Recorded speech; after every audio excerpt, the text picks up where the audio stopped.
नहीं 156 इंच है। आप सब लोग तैयार हो? आज जाओ सब लोग प्रधानमंत्री जी को धन्यवाद दो।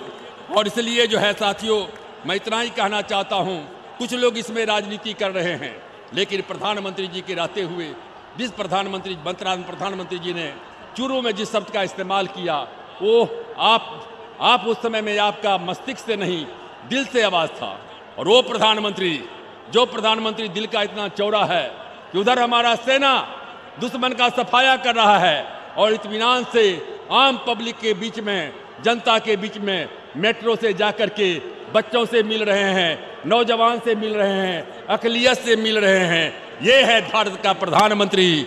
हमको बुद्ध भी चाहिए, लेकिन आवश्यकता पड़ी तो हमको युद्ध भी चाहिए। हम बुद्ध और युद्ध को दोनों को साथ में लेकर के प्रधानमंत्री चल रहे हैं। और अंत में इतना ही कहना चाहते हैं, जो लोग इफ बट अगर करते हैं, हम कोई राजनीति नहीं करना चाहते हैं, लेकिन दिनकर ने कहा था कि समर शेष है नहीं पाप का, भागी केवल व्याध, जो तटस्थ है समय लिखेगा उसका भी अपराध। राष्ट्रहित हमारा सबसे ऊंचा है और उसके साथ में कोई खिलवाड़ करेगा, वो खिलवाड़ बर्दाश्त नहीं किया जाएगा। हमने पाकिस्तान का खाना पानी बंद कर दिया, हमने पाकिस्तान के ऊपर में 200% का टैक्स लगा दिया। हमने जितने जो है भारत में रह करके और पाकिस्तान का गुणगान गाते थे, उनको क्या कहते हैं कि हम लोगों ने जो है सिक्योरिटी छीनने का काम किया। प्रधानमंत्री जी आपके नेतृत्व में जो है भारत सुरक्षित है और हम आप लोगों से आग्रह करना चाहते हैं साथियों कि अब आ गया है, युद्ध का मैदान आ गया है। बैलेट से लड़ाई में हम बुलेट की भी लड़ाई लड़ रहे हैं, हम बैलेट की भी लड़ाई लड़ेंगे। और जैसे बुलेट की लड़ाई में जीते हैं, उसी तरह बैलेट की लड़ाई में जीतेंगे और 400 से अधिक सीटों पर फिर से कब्जा करके आदरणीय प्रधानमंत्री, देश का प्रधानमंत्री, भारत का प्रधानमंत्री, विश्व का सर्वश्रेष्ठ नेता नरेंद्र मोदी जी को देश का प्रधानमंत्री बनाएंगे। इन्हीं शब्दों के साथ एक बार फिर से बिहार की तरफ से आपको बहुत बहुत धन्यवाद, बहुत बहुत धन्यवाद। जय हिंद, जय भारत। अब हम बिहार के लोकप्रिय मुख्यमंत्री आदरणीय नीतीश कुमार जी से आग्रह करते हैं कि सभा को संबोधित करें। माननीय नीतीश कुमार जी। लोग कहते हैं मोदी लाओ, विपक्ष कहता है मोदी हटाओ, बिहार की 40 की 40 सीट एनडीए की होगी।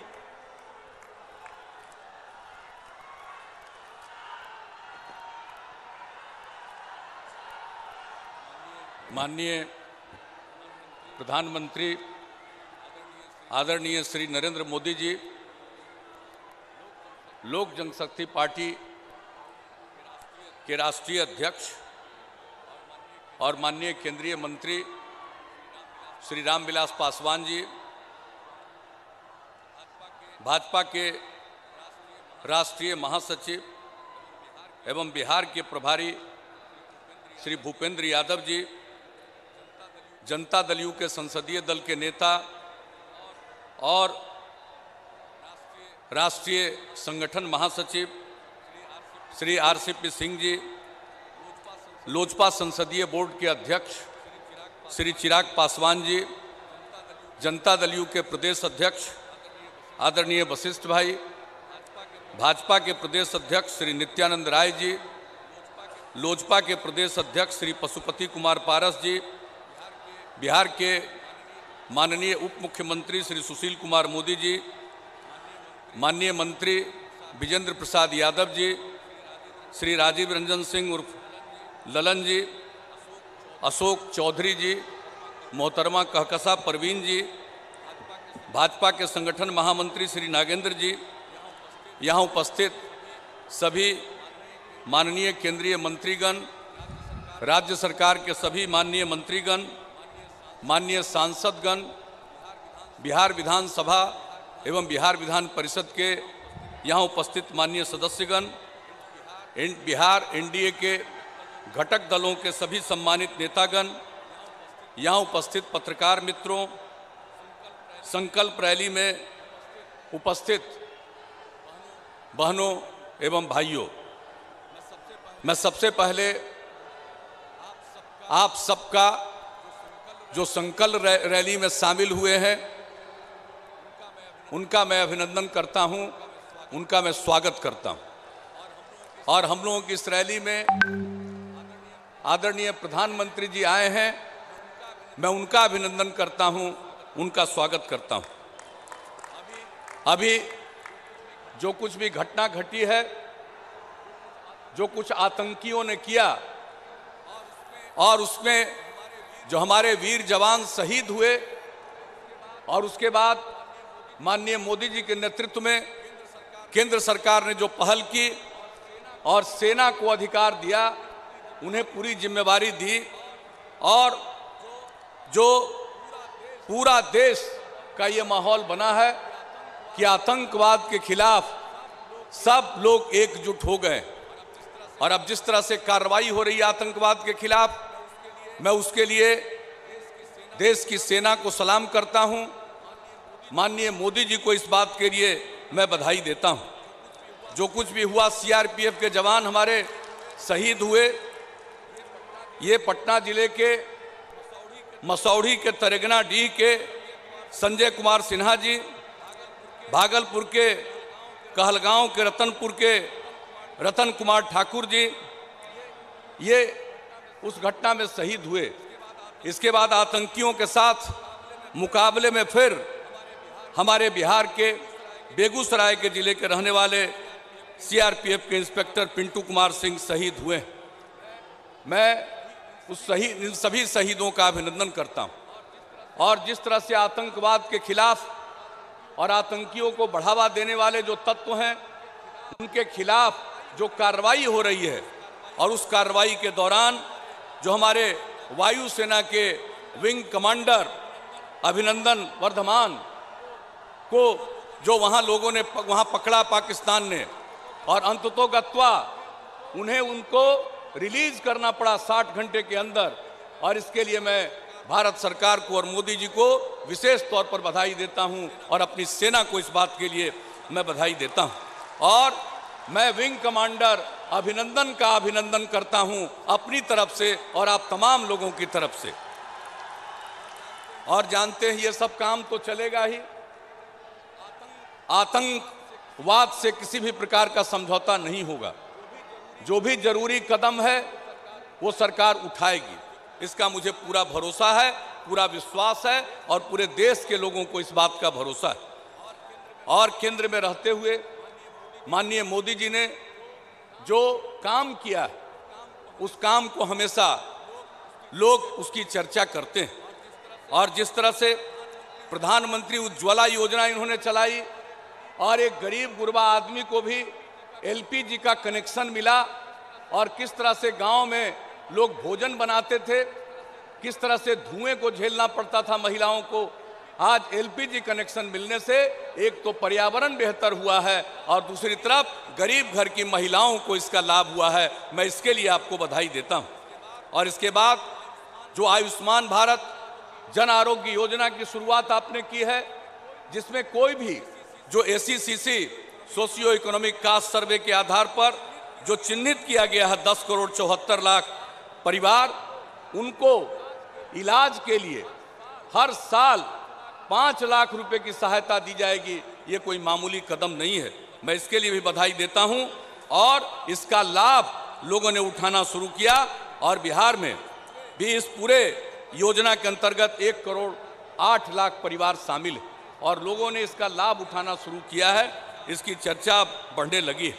और अभी हाल में जो आपने प्रधानमंत्री किसान सम्मान निधि योजना की शुरुआत की है, और ये तय किया कि 2 हेक्टेयर तक के जमीन वाले किसानों को हम लोग हर वर्ष केंद्र सरकार उनको सीधे 6,000 रुपये की सहायता देगी, और 3 बार में 4-4 महीने पर, और पहली बार 2,000 रुपया जो 4 महीने में उसका अंश है, उसकी सहायता आपने देना प्रारंभ कर दिया है।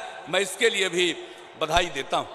और जो बिहार की प्रगति के लिए हम लोगों का फिर से अलायंस हुआ, यह बिहार के हित में हुआ, बिहार की तरक्की के लिए हुआ। और मैं इस बात के लिए धन्यवाद देता हूं कि बिहार के विकास के सिलसिले में केंद्र सरकार का व्यापक सहयोग प्राप्त हो रहा है। इसके लिए हम आपको धन्यवाद देते हैं। और खास करके इंफ्रास्ट्रक्चर के क्षेत्र में जो काम हो रहा है। और राज्य सरकार ने अपनी तरफ से जो काम करना प्रारंभ किया है बिहार में, हम लोगों की प्रतिबद्धता है न्याय के साथ विकास के प्रति। और न्याय के साथ विकास का मतलब है समाज के हर तबके का विकास और हर इलाके का विकास। हम लोगों ने काम करना शुरू किया, एक एक गांव को सड़क से जोड़ा गया। अब गांव ही नहीं, गांव के कुछ टोले हैं उनको भी सड़क से जोड़ने का काम शुरू कर दिया गया। और हम लोगों ने हमने 7 निश्चय का ऐलान किया और उस 7 निश्चय के ऊपर जो अमल हो रहा, उसके चलते हर गांव के अंदर पक्की गली और नाली का निर्माण चल रहा है। हर घर में नल का जल, ये कोई कल्पना नहीं कर सकता था कि गांव में भी रहने वाले लोगों को नल का जल उपलब्ध होगा। और ये काम हम लोगों ने कराना प्रारंभ कर दिया।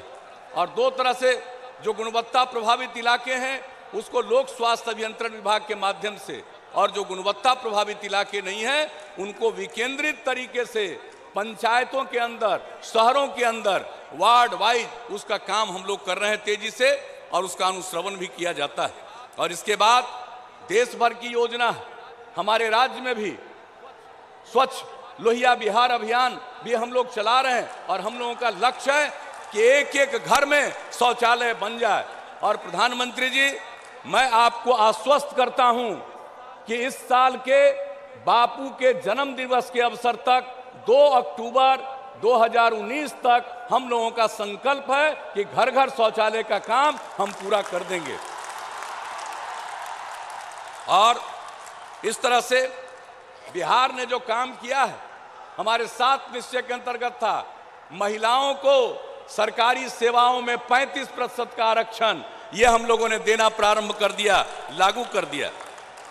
और इसके अलावे आप सब जानते हैं बिहार ही राज्य है, पहला राज्य है जहां महिलाओं को पंचायती राज संस्थाओं में और नगर निकायों में भी 50% का आरक्षण दिया गया। और आज 50% से भी ज्यादा महिलाएं पंचायती राज संस्थाओं में और नगर निकायों में निर्वाचित होकर आती हैं। और ये तीसरा टर्म है, 3 टर्म से 5 साल की अवधि है, हम लोगों ने इसको लागू किया है। तो हर तरह से महिलाओं के उत्थान के लिए, समाज के जो कमजोर तबके के लोग हैं, जो हाशिए पर हैं, उनके उत्थान के लिए हम लोग काम करते रहे हैं। और युवाओं के विकास के लिए हम लोगों ने आर्थिक हल, युवाओं को बल के अंतर्गत 5 अवयव हैं, उस पर काम हो रहा। अवसर बढ़े, आगे पढ़ें। हर जिले में इंजीनियरिंग कॉलेज, पॉलिटेक्निक संस्थान, हर सब डिवीजन में, हर जिले में महिला ITI, पैरामेडिकल संस्थान, GNM संस्थान, और हर सब डिवीजन में हम लोग ITI और ANM इंस्टीट्यूट खोल रहे हैं। और इस पर तेजी से काम हो रहा है। और नए मेडिकल कॉलेज, मैं तो केंद्र सरकार को बधाई देता हूं कि आपने भी हमें नए मेडिकल कॉलेज स्थापित करने के लिए अपनी सहायता दी है। तो एक एक काम के लिए हम लोग अपनी बात जरूर कर रहे हैं। और बिहार एक पिछड़ा राज्य, सबको मालूम है हम लोगों का जो पॉपुलेशन डेंसिटी है, आबादी का घनत्व है, देश में सबसे ज्यादा है। लेकिन फिर भी हम लोग बुलंदी के साथ और मजबूती के साथ काम कर रहे हैं। और विकास का दर है, 2009 से बिहार का विकास का दर डबल डिजिट में चल रहा है। और आदरणीय प्रधानमंत्री जी, हम लोग अपनी प्रसन्नता व्यक्त करते हैं कि 17-18 में बिहार का विकास दर देश के अन्य राज्यों की तुलना में सबसे ज्यादा 11.3% हो चुका है। हम यही आग्रह करेंगे, आपका सहयोग मिलता रहे। हर क्षेत्र में तरक्की हो रही है, हर इलाके का विकास हो रहा है। और इस काम में हम लोगों को जो हम लोग कर सकते हैं उसको कर ही रहे हैं। और आपको हम लोग बता देना चाहते हैं जो काम आप लोगों ने आपने किया संविधान में संशोधन करके जो अनारक्षित तबके के लोग हैं, आर्थिक आधार पर उनको 10% आरक्षण का प्रावधान किया। और आपको मैं बता देना चाहता हूं, हम लोगों ने बिहार में कानून बनाकर उस संविधान संशोधन के आधार पर कानून बनाकर उसको लागू कर दिया। और और अभी आर्थिक आधार पर जो आरक्षण लागू हुआ, नियुक्ति के लिए विज्ञापन प्रकाशित हुआ है राजस्व विभाग का, और उसके लिए हम लोगों ने रोस्टर भी बना दिया है। एक एक काम हम लोग तेजी से करते हैं। और इसके अलावे बिहार में इतना काम के अलावे हम लोगों ने महसूस किया कि हमारे जो बुजुर्ग हैं, 60 वर्ष से अधिक उम्र के लोग हैं, सब लोगों को वृद्धावस्था पेंशन नहीं मिल पा रहा है। तो हम लोगों ने तय किया कि हमारे बिहार में 60 साल की उम्र वाले लोगों को, स्त्री हो या पुरुष, और उनको वृद्धावस्था पेंशन नहीं मिल रहा है, हो या पुरुष, और उनको वृद्धावस्था पेंशन नहीं मिल रहा है,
और सद्भावना का माहौल रखिएगा।